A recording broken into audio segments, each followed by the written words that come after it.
बिस्मिल्लाहिर्रहमानिर्रहीम। अस्सलामुअलैकुम मोअज़्ज़िज़ सामीन, आपके फेवरेट चैनल नेम सेंटर से मैं हूँ उम्मे ताहा। आज मैं वजदान नाम का मतलब और उसकी कुछ बुनियादी मालूमात लेकर आपकी खिदमत में हाजिर हुई हूँ। तो चलिए बढ़ते हैं अपने आज के टॉपिक वजदान नाम के मतलब और उसकी दीगर तफसीलात की जानिब। वजदान की बुनियादी मालूमात हमें अरबी ज़बान से मिलती हैं। जिनसी तौर पर यह नाम लड़कों के लिए मखसूस समझा जाता है। मजहबन ये एक मुस्लिम नेम है।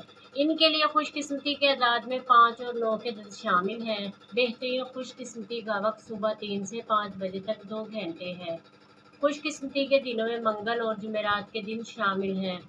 अगर बात की जाए इनकी ज़िंदगी में पाई जाने वाली खसूसियात की, तो ये अपनी ज़िंदगी को हमवार और बगैर परेशानियों के गुजारना चाहते हैं।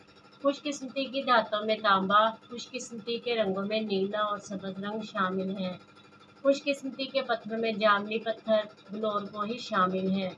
तो चलिए बढ़ते हैं अपने आज के टॉपिक वजदान नाम के मतलब की जानिब। तो वजदान का मतलब है सोच या तख़य्युल। उम्मीद है आपको हमारी आज की ये वीडियो बहुत पसंद आई होगी। अपनी पसंदीदगी का इजहार हमारे चैनल नेम सेंटर को लाइक, शेयर और सब्सक्राइब करके ज़रूर कीजिएगा, ताकि आपको हमारी आने वाली नई वीडियोस मिल सके। इजाज़त चाहेंगे, फिर मिलेंगे किसी नए नाम की तफसीलात के साथ। तब तक के लिए अल्लाह हाफिज़।